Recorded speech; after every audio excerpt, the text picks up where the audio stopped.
राज्याचे अर्थमंत्री आणि उपमुख्यमंत्री श्री अजितदादा पवार यांचं मी मनापासून अभिनंदन करतो की माननीय मुख्यमंत्री एकनाथराव शिंदेजींच्या नेतृत्वात एक अतिशय प्रगतिशील, सर्वसमावेशक, सर्वजन हिताय सर्वजन सुखाय अशा प्रकारचा अर्थसंकल्प हा त्यांनी सादर केला आहे। आणि विशेषतः शेतकरी, महिला, युवा, मागासवर्गीय अशा सगळ्या घटकांना समर्पित अशा प्रकारचा हा अर्थसंकल्प आहे। उद्धवजी म्हणाले हा थापांचा अर्थसंकल्प आहे। हा थापांचा नाही, हा आपल्या मायबापांचा अर्थसंकल्प आहे। कारण शेतकऱ्यांना मोफत वीज देण्याचा ऐतिहासिक निर्णय घेणारा, कापूस आणि सोयाबीन उत्पादक शेतकऱ्याला मदत करण्याचा निर्णय घेणारा, महिलांकरता विविध योजना आणणारा, युवांना रोजगार देणारा अशा प्रकारचा हा अर्थसंकल्प आहे। आताच विरोधी पक्षाचे लोक या ठिकाणी बोलत होते आणि आम्ही टेलिव्हिजनवर बघत होतो, त्यावेळी त्यांच्या बोलण्यात जोर नव्हता, त्यांच्या चेहऱ्यावर नूर नव्हता, चेहरे उतरलेले होते आणि केवळ टीका ते करत होते। पण मला असं वाटतं हा अर्थसंकल्प महाराष्ट्रामध्ये एक नवीन इतिहास तयार करणारा आहे आणि म्हणून यावर सविस्तर प्रतिक्रिया माननीय अर्थमंत्री देखील देणार आहेत, माननीय मुख्यमंत्री देखील देणार आहेत। मी केवळ एवढंच सांगतो, या अर्थसंकल्पामध्ये जे जे आम्ही कबूल केलेलं आहे ती प्रत्येक गोष्ट त्या त्या विविक्षित वेळेमध्ये आम्ही पूर्ण करून दाखवू। आणि अर्थसंकल्प म्हणजे हा निवडणुकीचा अर्थसंकल्प नाही, तर हा निर्धाराचा अर्थसंकल्प आहे, हे आम्ही निश्चितपणे दाखवू। मी माननीय उपमुख्यमंत्री महोदयांना विनंती करतो की त्यांनी प्रतिक्रिया व्यक्त करावी, त्यानंतर माननीय मुख्यमंत्री महोदय करतील।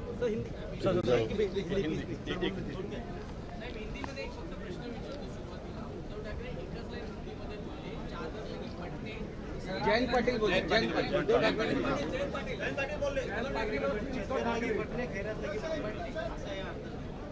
ऐसा है कि ऐसा है, जयंत पाटिल या विपक्ष के सारे नेता ये पहले ही लिख कर लाते हैं कि बजट पर क्या बोलना है। तो बजट हम कैसा भी पेश करते तब भी उनकी प्रतिक्रिया यही होती, स्टीरियोटाइप प्रतिक्रिया है। उनके चेहरे पर नूर नहीं है, चेहरे की चमक चली गई है। जो उनको लगता था झूठा नैरेटिव फैलाकर लोकसभा में चंद सीटें जीत गए, उसका जो उत्साह था, आज के हमारे बजट ने उनके उत्साह को समाप्त कर दिया है। एक बहुत ही रियलिस्टिक, वास्तववादी इस प्रकार का बजट हमारे अर्थमंत्री और उपमुख्यमंत्री अजित पवार जी ने पेश किया है। मैं उनका अभिनंदन करता हूं, हमारे नेता मुख्यमंत्री जी का अभिनंदन करता हूं।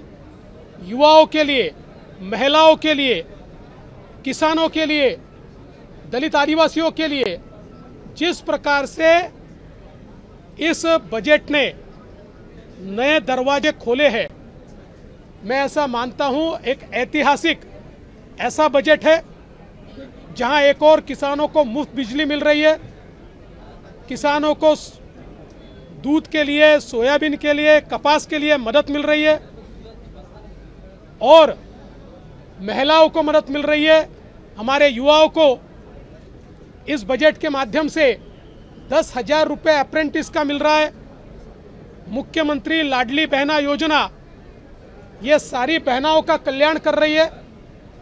मैं ऐसा मानता हूं कि एक बहुत ही अच्छा अर्थसंकल्प बजट हमारे अर्थमंत्री ने रखा है और मैं दावे के साथ कहता हूं, जो हमने कहा है वो हम करके दिखाएंगे। जो टाइमलाइन दी है उस टाइमलाइन में करके दिखाएंगे।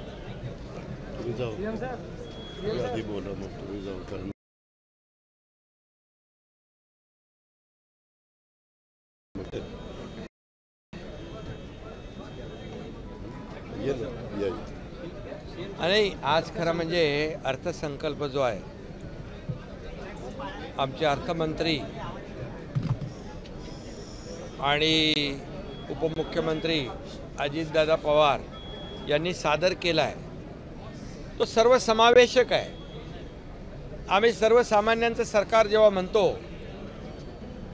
तेव्हा शेतकरी, कष्टकरी, कामगार, महिला भगिनी, युवा, ज्येष्ठ, वारकरी सगळे त्याच्यामध्ये आले। आणि आज या अर्थसंकल्पाचं वैशिष्ट्य जे आहे, हे वैशिष्ट्य म्हणजे मुख्यमंत्री माझी लाडकी बहीण योजना, अतिशय महत्त्वाची योजना, डायरेक्ट आमच्या बहिणींच्या खात्यामध्ये 1500 रुपये महिन्याला, 1500 रुपये महिन्याला थेट जमा होणार। त्याचबरोबर महिलांच्या दृष्टीने सगळ्यात महत्त्वाचा असतो जेवण बनवायला गॅस। आता त्याच्यामध्ये 3 सिलेंडर वर्षाला, म्हणजे मुख्यमंत्री अन्नपूर्णा योजना आम्ही केली। 3 सिलेंडर ते मोफत आम्ही देणार। त्याच्यामुळे विरोधक गॅसवर आलेले आहेत।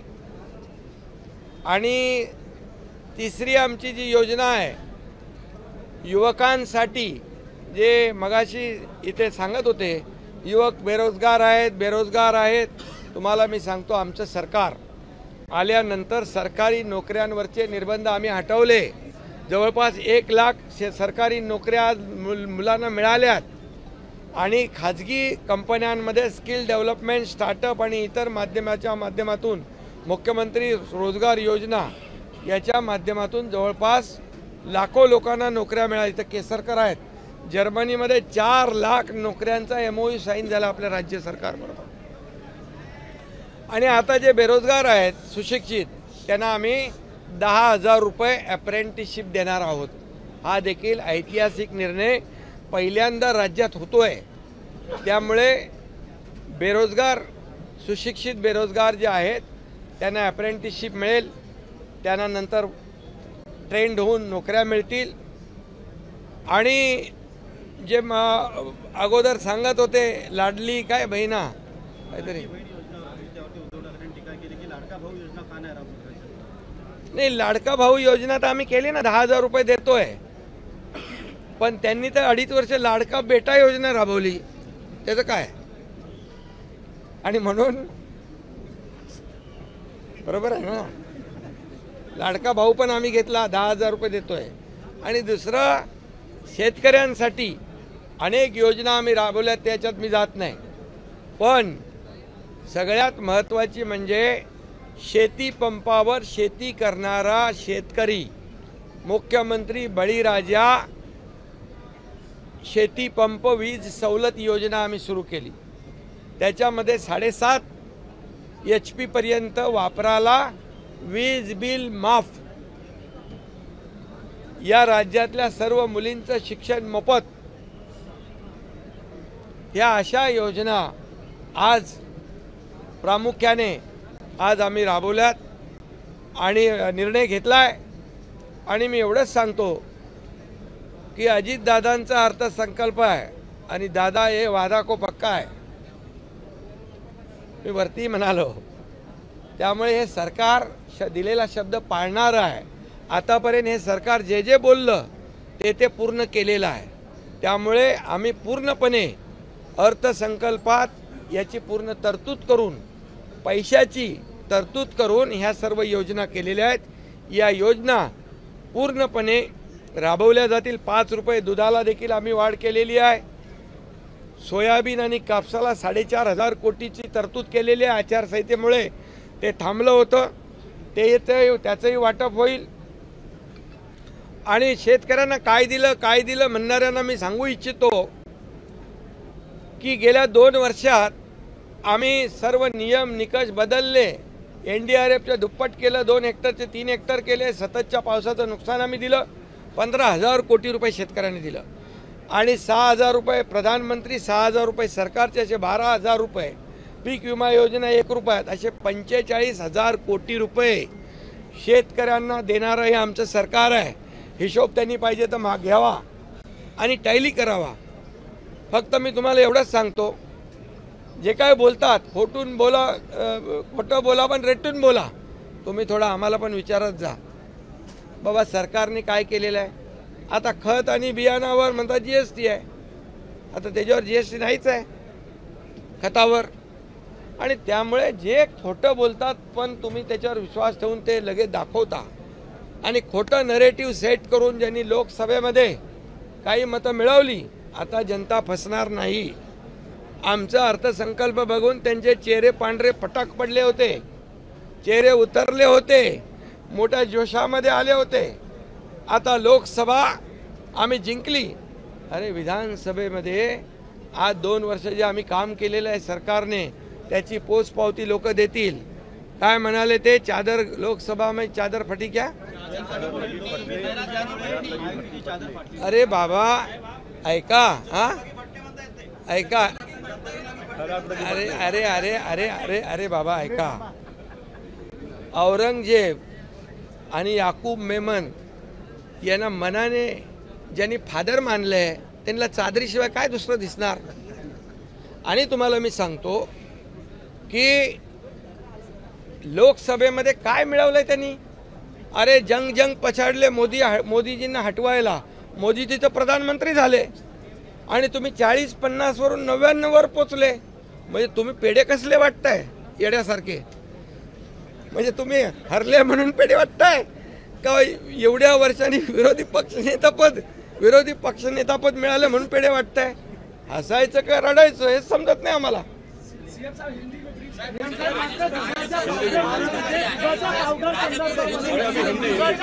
आपको 1 मिनट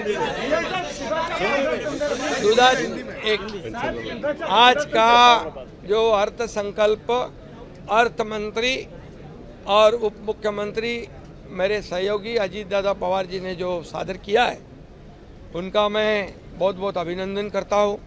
ये अर्थसंकल्प जो है सर्व समावेशक है. महिला, युवा, किसान, ज्येष्ठ, वारकरी, सभी लोगों को आगे बढ़ाने वाला, उनकी उन्नति, उनकी प्रगति करने वाला, उनको न्याय दिलाने वाला ये अर्थसंकल्प साबित हुआ है. और इसलिए मुख्यमंत्री माझी लाड़की बहन योजना 1,500 रुपया डायरेक्ट DBT वो हमारे बहन के खाते में जाएगा. 3 गैस सिलेंडर, चिंता रहती है ना बहन को, गैस सिलेंडर खत्म हो गया, बढ़ गया. 3 सिलेंडर राज्य सरकार मुफ्त में देगी. और ये सिलेंडर देने की वजह से विपक्ष भी गैस पर आ चुका है और ये भी हमने शुरू कर दी. दूसरी अन्नपूर्णा, मुख्यमंत्री अन्नपूर्णा योजना. तीसरी योजना जो है मुख्यमंत्री युवा प्रशिक्षण योजना. वो कह रहे थे बेरोजगार युवाओं का क्या, उसका भी ख्याल सरकार ने रखा है. 10,000 रुपया अप्रेंटिसशिप उनको मिलेगा. 10 लाख युवक जो देश राज्य में है उनको इसका फायदा होगा और उनको काम मिलेगा, वो ट्रेंड होंगे, वहाँ नौकरी मिलेगी. और नौकरी देने के लिए हमारी सरकार सरकारी नौकरियाँ भी और प्राइवेट नौकरियाँ भी जितनी ज़्यादा मिले उतनी कोशिश हमारी सरकार कर रही है. चौथी बात, जो किसान जो कृषि पंप से खेती करता है उसको भी बिजली मुफ्त में देने का निर्णय लिया है. 50 लाख किसानों को इसका फायदा होगा. और जो हमारी बेटियां हैं उनके लिए भी मुफ्त में शिक्षण एजुकेशन देने का निर्णय हमारे सरकार ने लिया है.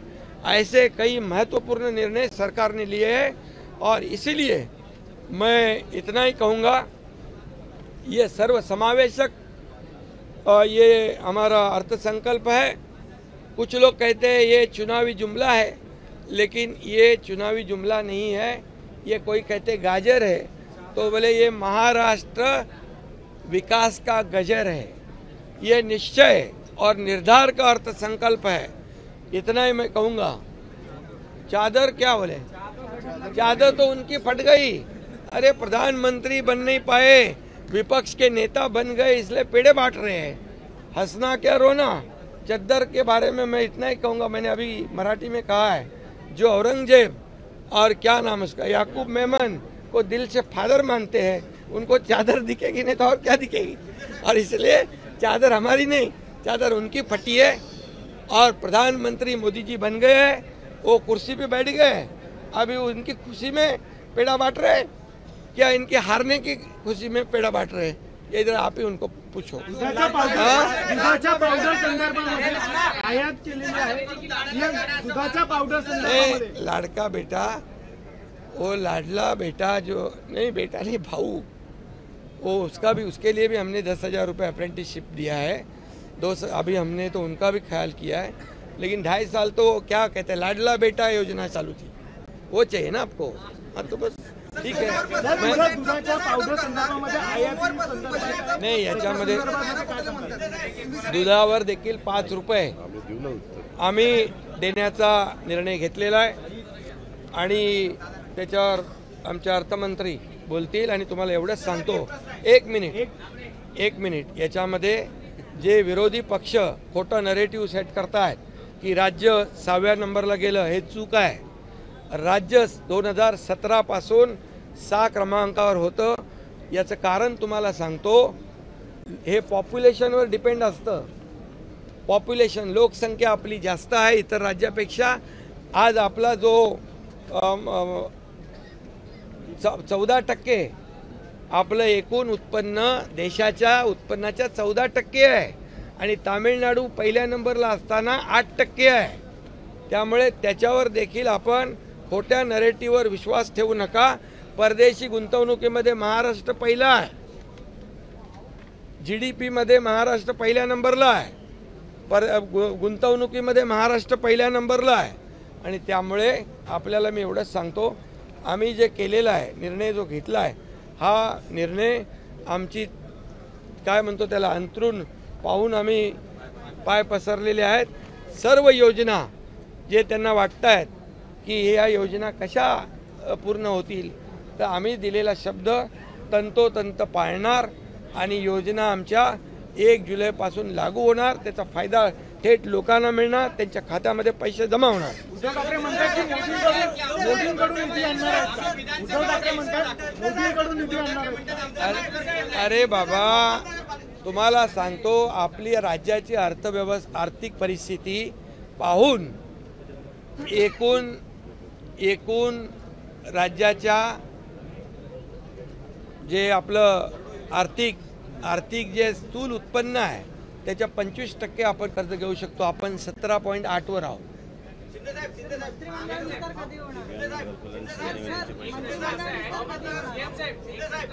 नाही, आता तुम्ही अजितदादांना बोलू।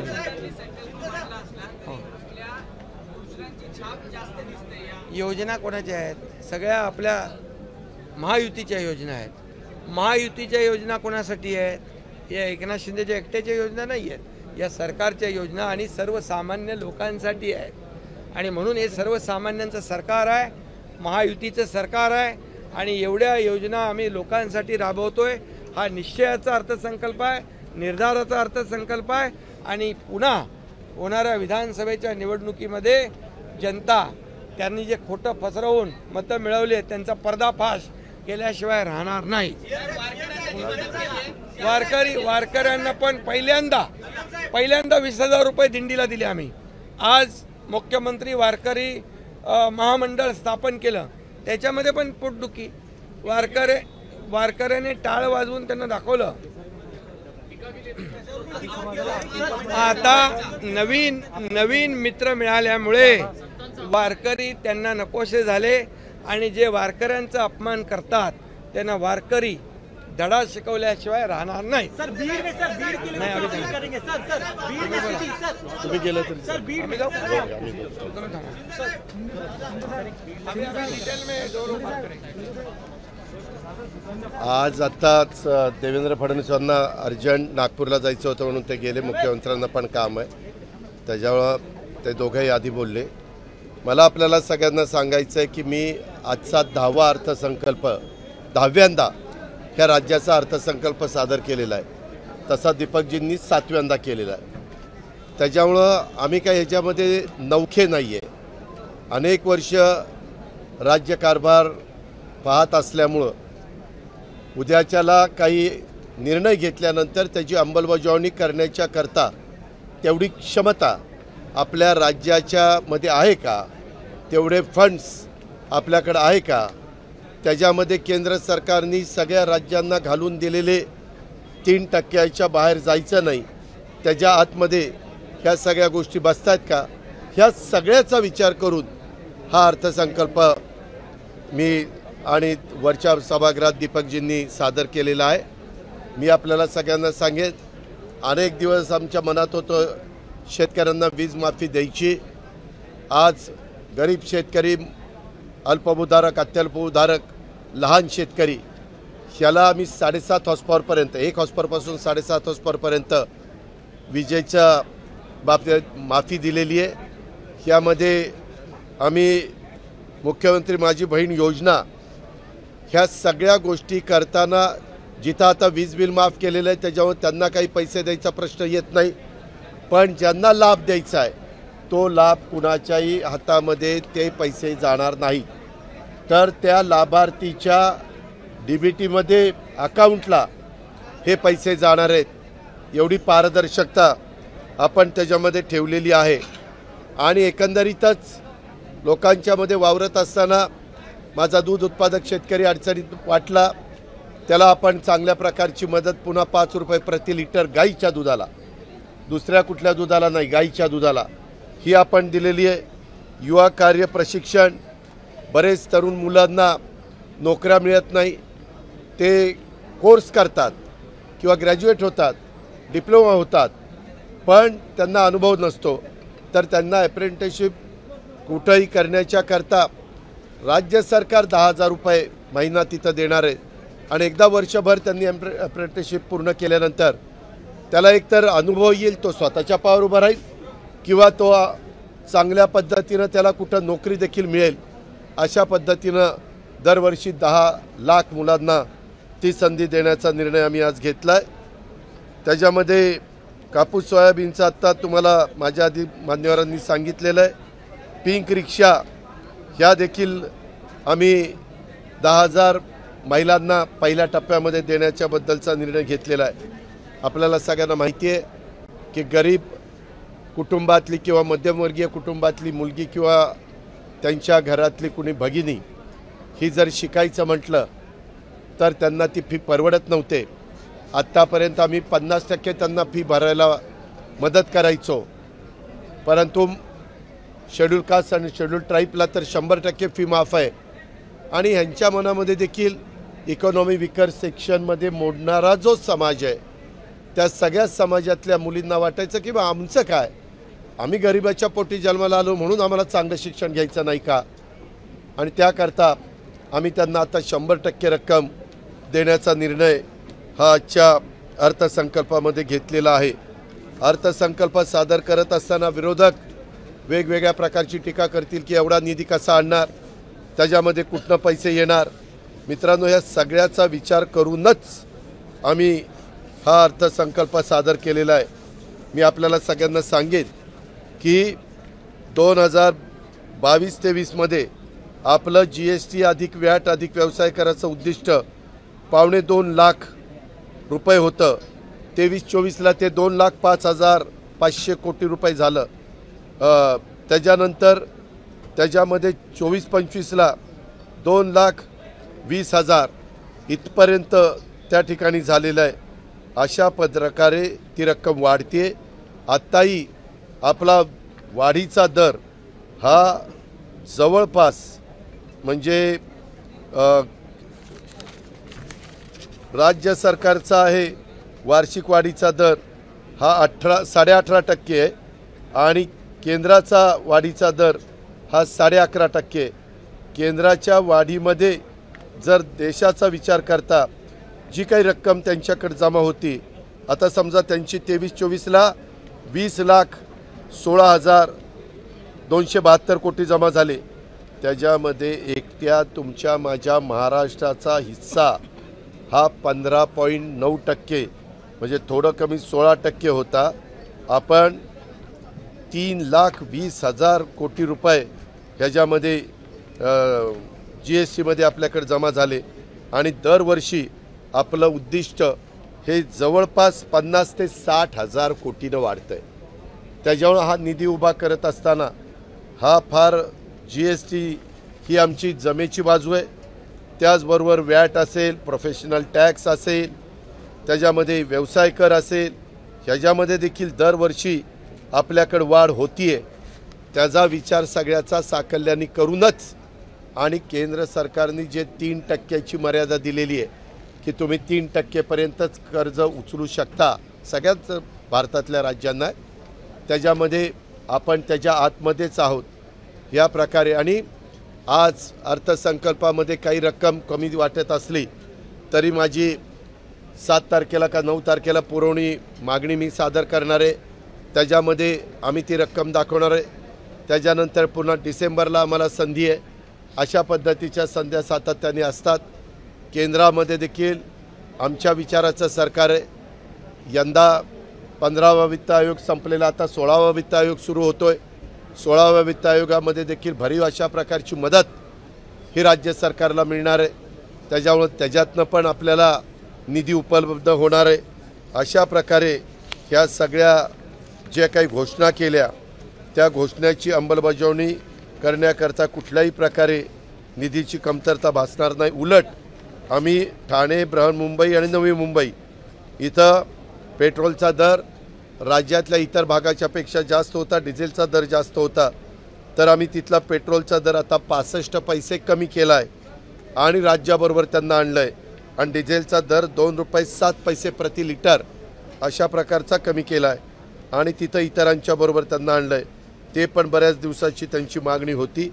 असे अनेक चांगल्या बाबी ह्या अर्थसंकल्पाच्या निमित्तानं शेतकरी, महिला, वारकरी, युवा, त्याच्यामध्ये ह्या सगळ्या घटकाला, समाजातल्या गरीब घटकाला जास्तीत जास्त न्याय देण्याचा प्रयत्न हा महायुतीच्या सरकारने एकनाथराव शिंदेंच्या नेतृत्वाखाली अर्थसंकल्प सादर करत असताना घेतलेला आहे आणि ह्याची सगळ्याची अंमलबजावणी व्यवस्थितपणे होईल अशा प्रकारची खबरदारी, अशा प्रकारचा निर्धार आम्ही सगळ्यांनी करूनच हा अर्थसंकल्प महाराष्ट्राच्या जनतेच्या समोर मांडलेला आहे.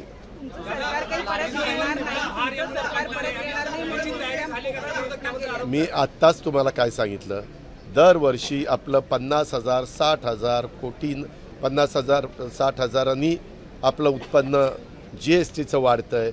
इथं आकडे आहेत सगळे. त्याच्या संदर्भामध्ये देशाच्या जेवढं कलेक्शन आहे त्याचं 16% कलेक्शन एकट्या महाराष्ट्राचं आहे. त्याच्यामुळे महाराष्ट्राला जेवढं कलेक्शन आहे त्याचा निम्मा पैसा तर आपल्याला GSTनं परत येतोच. ती कुठली अडचण आपल्याला त्या ठिकाणी येत नाही. आणि बाकीच्या संदर्भात आम्ही इथं कुठंही वेडेवाकडे प्रकार होऊ नये म्हणून DBT केलेलं आहे. डायरेक्ट त्या आधार कार्डशी आम्ही लिंकअप करणार आहे. ज्या महिलांना आम्हाला ही मदत करायची आहे ते आधार कार्डशी लिंकअप गॅस सिलेंडर द्यायचा, ते गॅस सिलेंडर देणार नाही.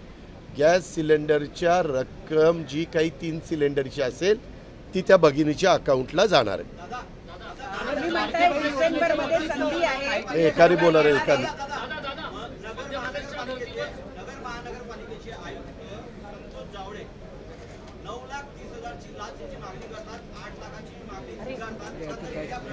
अहो, असल्या बाबतीमध्ये कडक कारवाई केली जाईल. त्याच्यामध्ये अँटी करप्शन ब्युरोला सांगितलेलं आहे, ते त्याचा तपास करतायत. त्याच्या संदर्भात विश्वास नांगरे पाटलांशी आमचं बोलणं झालेलं आहे. त्यांची टीम तिथं गेली, बाकीच्यांच्याकडनं पण माहिती घेत आहेत. असे कुणाच्याही प्रकारचे लाड पुरवले जाणार नाही. जे चुकीचं करेल जे भ्रष्टाचार करतील त्यांच्यावर ॲक्शन घेतली जाईल. दादा तुम्ही म्हणताय डिसेंबरमध्ये सुद्धा आम्हाला संधी आहे. आम्हाला एकच मिनिट डिसेंबरमध्ये लाडकी बहीण योजना आणली आहे. साधारण किती तरुणींना त्याचा लाभ होईल आणि किती निधीची तरतूद किती वेळासाठी केली गेली? वर्षभराच्या करता 46,000 कोटी रुपयाची तरतूद त्याच्याकरता केलेली आहे आणि साधारण आमच्या मुली आणि बहिणी अशा मिळून, कारण त्या 21च्या पुढं आणि 60च्या आत अशा प्रकारची ती योजना आहे. लहान मुलींना जन्मलेल्या मुलीला तर 18 वर्षापर्यंत 1,01,000ची योजना आमची ऑलरेडी आहेच. त्या मधल्या मुलींच्या करता आणि आमच्या भगिनींच्या करता ही योजना आम्ही दिलेली आहे, मुख्यमंत्री माझी बहीण योजना. आणि त्याच्यामध्ये 46,000 कोटी आणि साधारण 2,50,00,000 ते 40,00,000 असा आमचा अंदाज आहे. आणि ते देताना काही श्रीमंतांना ते मिळणार नाही. ज्या गरीब भगिनी आहेत त्याच्या संदर्भामध्ये ज्यांच्याकडं गाडी 4 चाकी गाडी वगैरे असेल, जे इन्कम टॅक्स भरत असतील त्यांना त्या ठिकाणी मिळणार नाही, जे नोकरीला असतील त्यांना त्या ठिकाणी मिळणार नाही, जे गरीब महिला आहेत की ज्यांचं ओढाताण होते ते सिलेंडर आणू शकत नाही, अशांना ही मदत आहे. तुम्ही म्हणालात की डिसेंबरमध्ये सुद्धा आम्हाला संधी आहे अर्थसंकल्प लागू करण्याची, परंतु विरोधक तर म्हणतायत की तुमचं सरकारच येत नाही. त्यांचं सरकार पोकळ घोषणा एक मिनिट, त्यांचं सरकार येणार हे कोणी त्यांना ज्योतिषांनी सांगितलं? ज्याच्यामध्ये आम्हाला वाटतं आमचं सरकार येणार. आत्ता फक्त अर्धा टक्काच फरक होता. आणि तुम्हाला माहिती आहे कशा पद्धतीनं हे नरेटिव्ह फेक नरेटिव्ह सांगण्यात आले. काय सांगण्यात आलं की बाबा संविधान बदलणार. हे आमच्या बॅकवर्ड क्लासमध्ये इतकं पर्क्युलेट केलं. आम्ही सांगत होतो अरे चंद्र सूर्य आहे तोपर्यंत नाही बदललं जाणार. NDAच्या मिटिंगमध्ये तिथं संविधान ठेवलं. पहिल्यांदा पंतप्रधानांनी संविधानाचा नमस्कार केला. शपथविधीला तिथं संविधान तिथं मान त्या ठिकाणी ठेवलेला, संविधान दिन साजरा केला. पण फेक नॅरेटिव्ह डेव्हलप करण्याच्या करता ते यशस्वी झाले. त्याच्यात आम्ही कमी पडलो. त्याच्या संदर्भामध्ये त्याला आमच्या आदिवासीमध्ये देखील ते पर्क्युलेट झालं. काहींना वाटलं की समान नागरी कायदा येणार, सगळ्यांचं आरक्षण काढून टाकणार, अमुक होणार तमुक होणार. अल्पसंख्याक समाजाला वाटलं की आता आपला एक तर मताचा अधिकार काढून घेतील किंवा आपल्याला आता गोळा करतील. आणि ते CAAचं नाही का बाहेरच्यांना आपण आतमध्ये आणणार आहोत तसं आपल्याला बाहेर पाठवणार. अशा पद्धतीनं त्यांच्यात पण नरेटिव्ह फेक करण्याचा प्रयत्न फेक नरेटिव्ह सेट करण्याचा प्रयत्न झाला. हे आपल्यालाही सगळ्यांना माहिती आहे. त्याच्या मौलाना आझाद मंडळाची ह्यावेळेस आम्ही तरतूद वाढवली. परदेशी जाण्याच्या करता अल्पसंख्याक मुलींचा आम्ही समावेश केला. त्या संदर्भामध्ये कुठंही असं आम्ही शेवटी राज्य सर्व जाती धर्माच्या लोकांच्या करता करायचं असतं. अर्थसंकल्पामध्ये मी आणि दीपकनी देखील सांगितलं हे शिवशाहू फुले आंबेडकरांच्या विचाराचं राज्य. मी त्याच दिवशी प्रेसमध्ये चहापानाचा कार्यक्रम होता त्यावेळेस सांगितलं की मनुस्मृतीच्या बद्दल आमची काय भूमिका आहे. आणि तशा हेच शिक्षण मंत्री आहे, कुठलाही धडा नाही काही नाही, दणकून सांगतात श्लोक आहे अमकं आहे तमकं आहे. बरं काही लोक ते बघत नाहीत वाचत नाहीत. त्यांनी ऐकल्यानंतर आणि तुमचे अनेक चॅनल झालेले त्यांनी दाखवल्यानंतर त्या गोष्टी कधी कधी खऱ्या वाटाव्या लागतात. काय काय काय हे का अजिबात नाही, त्या आरोपात तथ्य नाही आहे. आम्ही नेहमीच मी आजपर्यंत अर्थसंकल्प सादर करत असताना जे काही आपल्याला परवडेल, मागे देखील आम्ही 2 महिन्याच्या करता दुधाला मदत त्या ठिकाणी केलेली होती. धानाला आम्ही अनुदान दिलं, ते त्यांच्या अकाउंटला जमा झालं. कांदा उत्पादक शेतकऱ्यांना पण आम्ही मदत केली. ज्यावेळेस शेतकरी असेल, गरीब माणूस असेल, तो नैसर्गिक संकटामध्ये अडचणीत येतो, त्यावेळेस सरकारने त्यांना मदत करण्याचा निर्णय घेतलेला आहे आणि त्याची अंमलबजावणी केलेली आहे. आता त्यांना काय आता सांगायचं तर ते हेच सांगणार की आता हेच जर मी त्यांच्या बाजूने अर्थसंकल्प मांडला असता तर असं माझं उदो केलं असता. त्यांच्याकडं असताना पण अर्थसंकल्प मांडला त्यावेळेस त्यांनी काय वक्तव्य केली ते तुम्ही बघताय.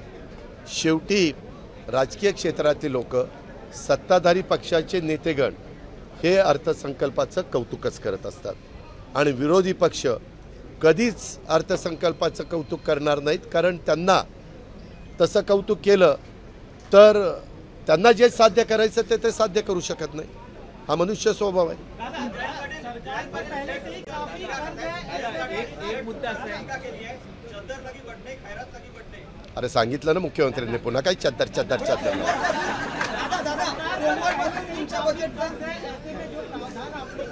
काय सरकार का पहले से ही कर्ज है, ऐसे में जो प्रावधान आपने किया बजट में, उसके लिए पैसे कहाँ से लाएंगे? ये मैंने आपको बताया, मेरे पास जीएसटी का एनुअल कितना पैसा आता है, सेंट्रल को कितना जाता है, वो सब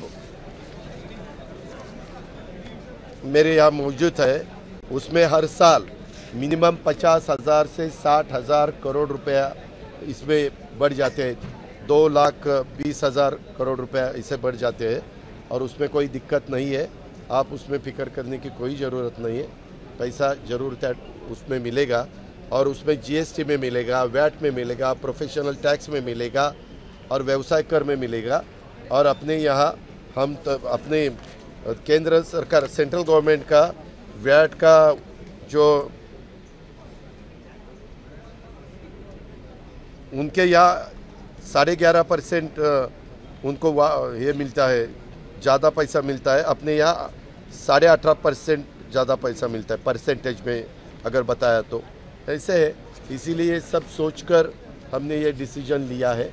और बाकी की जो भी हमारे जो स्कीम है उसके बारे में भी हम चर्चा करेंगे. जो आउटडेटेड हुई है उसके बारे में भी आगे सोचेंगे. जिसका फ़ायदा सच में गरीब लोगों को होने वाला है, ऐसे ही स्कीम हम रखेंगे. और मला तुम्हाला एक सांगायचं आहे, 15वा वित्त आयोग संपलेला आहे. आता 16वा त्या ठिकाणी सुरू होतो आहे. 16व्या वित्त आयोगामध्ये देखील सेंट्रलचं बजेट झाल्यानंतर तुमच्या लक्षात येईल की सेंट्रल पण साधारण, मी आजच तुम्हाला सांगतोय, तुम्ही त्या दिवशी पण मी बजेट झाल्यावर तुमच्याशी बोलीन, परंतु सेंट्रलचं पण बजेट देशातल्या 140 कोटी जनतेला डोळ्यासमोर ठेवून दिलं जाणार आहे. त्याचा डायरेक्ट इनडायरेक्ट फायदा देखील आपल्या राज्य सरकारला, आपल्या महाराष्ट्राला होणार आहे. आणि 16व्या वित्त आयोगात देखील आम्ही त्याच्याबद्दल आपल्याला कसे अधिकचे पैसे मिळतील याबद्दलचा विचार आम्ही.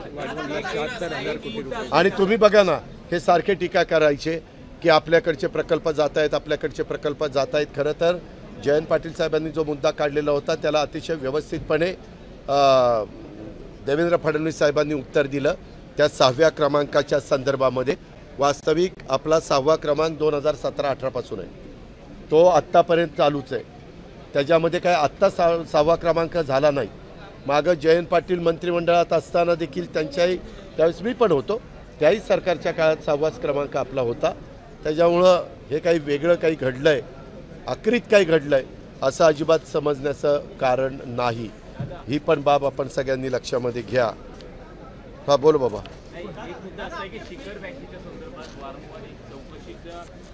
हे का, चौकशी करण्याचा अधिकार एजन्सीला असतो, त्यांनी चौकशी करावी. माझ्या माहितीप्रमाणे CIDनं चौकशी केली, ACBनी चौकशी केली, EOWनी चौकशी केली, सहकार विभागाने चौकशी केली, रिटायर न्यायाधीशांनी चौकशी केली, नंतर सेक्रेटरीनं चौकशी केली. अशा अनेकांनी चौकशी केली. आणि पत्रकार मित्रांनो, ती बँक 600-700 कोटी रुपये नफ्यामध्ये.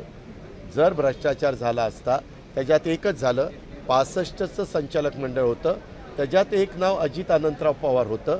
ते जर नाव नसतं तर ह्याचा यत्किंचितही उल्लेख. आपण पण अजित पवार, अरे मी तिथं चेअरमन नव्हतो, व्हाईस चेअरमन नव्हतो, मी त्यावेळेस उपमुख्यमंत्री होतो, मला मिटिंगला पण जाता येत नव्हतं, पण अख्ख्या संचालक बोर्डाची नावं येतात, त्याच्यात माझंही नाव येतं.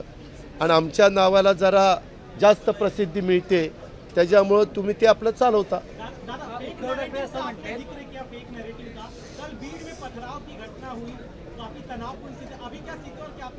अभी लॉ एंड ऑर्डर ठीक ठाक है, पुलिस बंदोबस्त वहाँ है, सब कंट्रोल में है और वहाँ ठीक तरह से ध्यान देने के लिए पुलिस डिपार्टमेंट को बताया.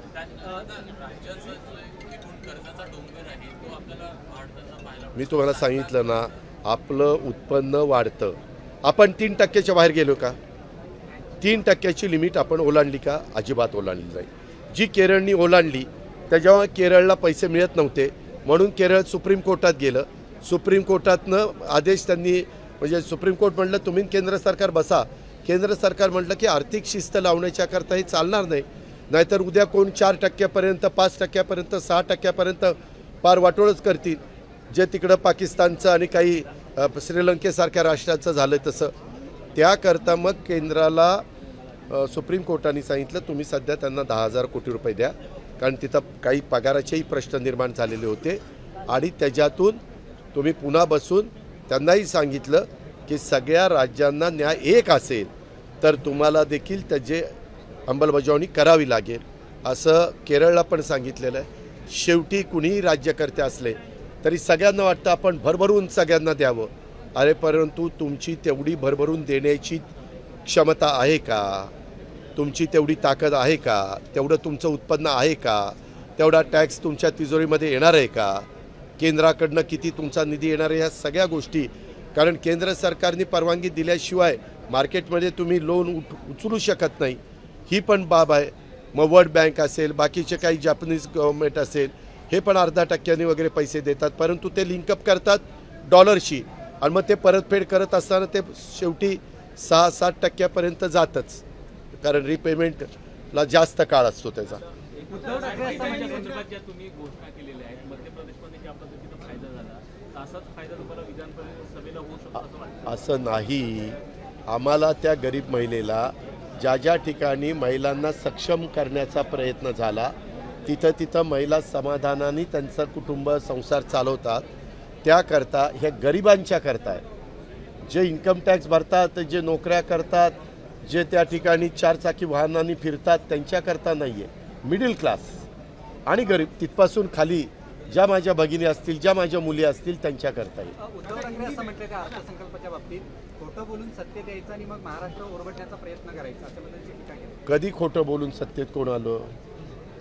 कोण नाही, त्याच्या संदर्भामध्ये मागं ज्या वेळेस जे सरकार आलं ते काही खोटं बोलून येतात का? लोकांना जे योग्य वाटतं त्या पद्धतीने लोक बटणं दाबतात आणि लोकशाही आहे. डेमोक्रेसीमध्ये प्रत्येकाला आपलं म्हणणं पण मांडण्याचा अधिकार आहे आणि मत पण मागण्याचा अधिकार आहे. शेवटी जनतेचा विश्वास ज्यांच्यावर आहे, जनता त्यांना निवडून देते. गरीब महिलाओं के लिए जो लाड़की बहन योजना लाई गई है, नहीं, लाड़की मुख्यमंत्री माझी बहन योजना ऐसा उनका नाम है और उसमें करीबन 46,000 करोड़ रुपया हम ये गरीब जो महिला है, मिडिल क्लास की जो महिला है, जो हमारी लड़की है, उनको देने के लिए ये हमने ये जो प्रकल्प ये योजना लाई है और उसके बारे में साल भर में उनको टोटल 18,000 रुपीज़ मिलेंगे per month, 1,500 rupees per month, ऐसा उसमें ये स्कीम का हम नहीं, वो लाभ के लिए नहीं. हमने अभी, मैं भी फार्मर हूँ, फार्मर के लिए तो मुफ्त बिजली की डिमांड बहुत सालों से चालू है, बहुत सालों से. एक दफ़ा सुशील कुमार शिंदे चीफ मिनिस्टर थे तब भी हमने की थी, लेकिन बाद में कोई कारण वो वापस लेनी पड़ी. लेकिन इस दफ़ा पूरा सोचकर क्या हुआ है, अभी 9,500 मेगावाट बिजली हम सोलर से करना चाहते हैं. उसके सब टेंडर वगैरह निकाले हैं. उसके लिए जो लैंड चाहिए, आपको ताज्जुब होगा सबको, वो लैंड अपने महाराष्ट्र गवर्नमेंट की ही अवेलेबल हुई है. रेवेन्यू डिपार्टमेंट हो या अलग अलग इरिगेशन डिपार्टमेंट या वाटर रिसोर्सेज डिपार्टमेंट, ऐसे अलग डिपार्टमेंट की, वो हमने उनके एनर्जी डिपार्टमेंट के पास दी है. अभी खाली आप प्रोजेक्ट करना चाहते हैं तो वो लैंड है, आप इन्वेस्टमेंट करना, और सेंट्रल गवर्नमेंट की 30% सब्सिडी है उस पर.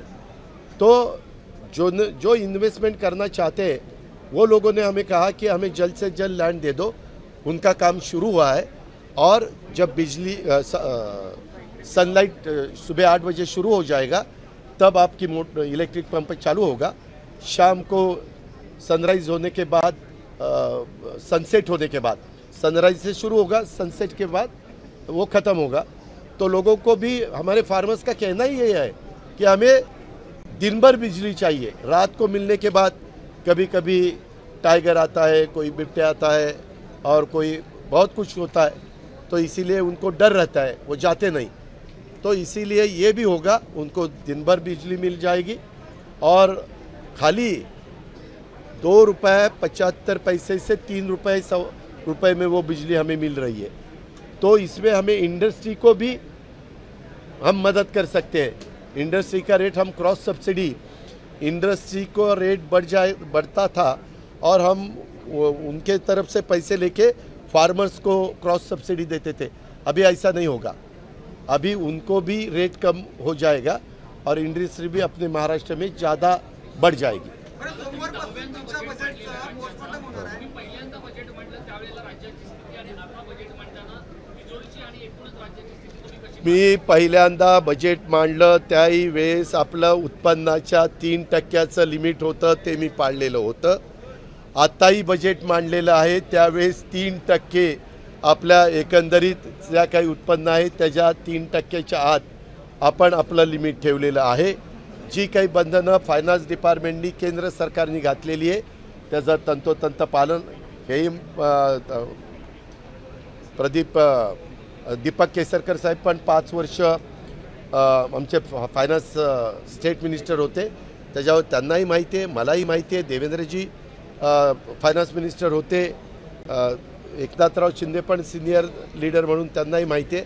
त्याच्यावर फार विचारांती पत्रकार मित्रांनो आणि तुमच्यामार्फत महाराष्ट्रातल्या जनतेला मी सांगेन की तुम्हाला माहिती आहे मी शब्दाचा पक्का आहे, जेवढं आपल्याला पेलवेल, जेवढं आपल्याला भार उचलेल एवढ्याच प्रकारचा निर्धार आम्ही केला आणि तो निर्धाराचा अर्थसंकल्प आम्ही आज राज्याच्या जनतेच्या समोर सादर केलेला आहे। सोमवारपासून पोस्टमॉर्टम होणार आम्ही करू असं नाना पटोले म्हणतायत। जो बजेट सादर केला गेलेला त्याचा पोस्टमॉर्टम आम्ही सोमवारपासून पोस्टमॉर्टम कधी त्यांनी केलं तर त्याच्यापेक्षा वरच्या सगळ्या गोष्टी आम्हाला माहिती आहेत, त्याच्यामुळं आम्ही त्यांना ते पोस्टमॉर्टम करताना उत्तर द्यायला पुरून उरू। तुम्ही काळजी करू नका, तुम्ही फक्त बघा ते काय मुद्दे काढतायत आणि आम्ही काय उत्तरं देतो। पार्टीसाठी महाज्योतीच्या संदर्भामध्ये नवीन तरतूद करण्यात आलेली आहे, मात्र जुने जे पीएचडीचे विद्यार्थी आहेत, संशोधक विद्यार्थी, त्यांच्या पीएचडी संशोधक विद्यार्थ्यांचा अजून प्रश्न मार्गी लागलेला नाही। 2 वर्ष झाले त्यांची पीएचडी फेलोशिप प्रलंबित आहे। हो, मधल्या काळामध्ये काहीतरी चीफ सेक्रेटरीच्या अध्यक्षतेखाली समिती केलेली होती आणि प्रत्येक ठिकाणी किती पाहिजे असं काहीतरी चर्चा कॅबिनेटमध्ये झालेली होती। आता आपण सांगताय त्याच्याबद्दल मुख्यमंत्री साहेबांना ते डेलिगेशन भेटलेलं आहे आणि मुख्यमंत्री साहेबांशी त्यांची चर्चा झालेली आहे। राज्याच्या प्रमुखांनी काय त्यांना उत्तर दिलेलं आहे। गेला 500 कोटी केला ना, 30 कोटी गॅरंटी होती ती 500 कोटी गेली। तुम्हा दोघांनी म्हटलंय, उद्धव ठाकरे म्हणतायत यावर कुठलं? एक मिनिट, मी पहिल्यापासून सांगतोय शिवशाहू फुले आंबेडकरांचा विचारधारा घेऊन आम्ही पुढे चाललेलो आहे। त्याच्यामध्ये सर्व जाती धर्माचे लोक होते। हिंदवी स्वराज्याची स्थापना झाली तेव्हाही सगळ्या जाती धर्माचे लोक होते आणि आताही सर्व जाती धर्माचे लोक आपल्या महाराष्ट्रात राहतात, आपल्या देशामध्ये राहतात। त्याच्यामुळं हे सोडलंय का ते सोडलंय का असं उगीच कारण नसताना गैरसमज करण्याचा कामच नाही आणि केंद्र सरकारला मागच हा प्रस्ताव गेलेला आहे, तुम्हाला सगळ्यांना माहिती आहे। अरे मी सांगितलं ना, गरीब महिला, गरीब मुलगी, BPL नाही त्याच्याही पेक्षावर मिडल क्लास त्यांनाही आपण देतोय। त्याच्यामध्ये म्हणजे ज्याची ऐपत गॅस सिलेंडर घेण्याची नाही आहे 12 महिन्याचा अशा महिलांच्या करता साधारण 3 सिलेंडर देण्याची ही योजना।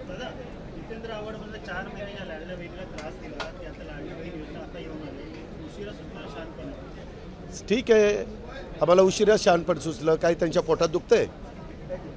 शेवटी माणूस आहे, काम करत असताना माणूस जो काम, मी तुम्हाला सगळ्यांना सांगतो, जो काम करतो तोच चुकतो।